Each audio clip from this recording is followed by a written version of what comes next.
Well, I can say it affects every part of my day all day long. From morning when they come in, they may not have had breakfast, to snack time during the day when they don't have snacks provided from home, to free and reduced lunch, which we do have here. Some of the kids go home knowing that there's nothing to eat in the evenings, and then on weekends specifically, because there isn't lunch and breakfast provided by a school on weekends, kids are hungry, just pure and simple. It definitely affects the dynamics of the classroom when you have a child or children in your classroom that are hungry. They're not focusing on their work. They're not focusing on what the teacher's saying. They're thinking about what time is lunch because I'm hungry. And you know, as adults, if you're hungry, that's all you're thinking about. And so it definitely affects what they're learning. And if we're giving snacks to kids, they know what time snack time is, they know what time lunchtime is, and they've got it down to where that's what they're focused on versus focusing on listening to what we're trying to teach.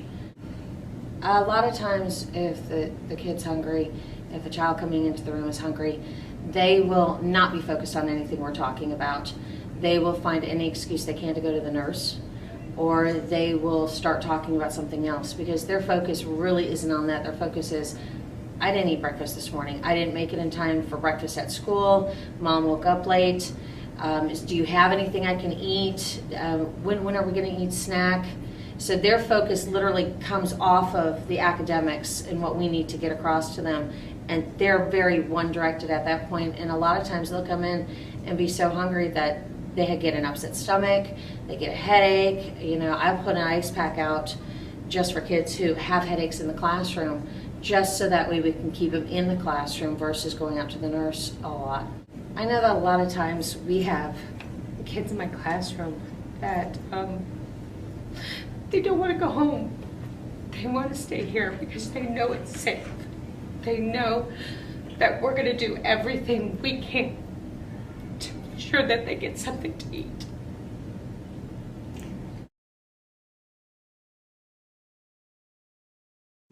It makes me feel a little bit tired. Like someone's hurting my stomach. Like exhausted and tired.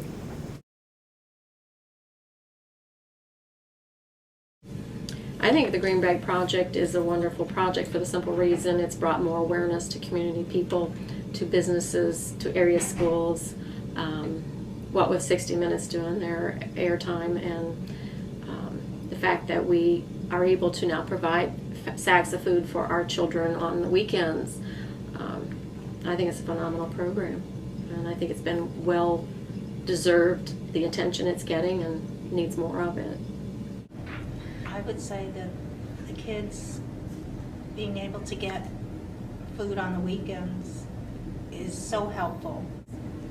It's something that everybody needs to know about, because you think about these children coming to school. Their job is to be here. Their job is to learn. Our job is to teach them.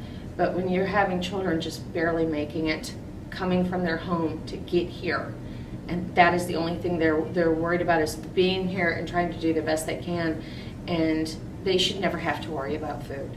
They should never have to worry about being hungry. We know how well this program helps, and it helps across the board. It's not selective.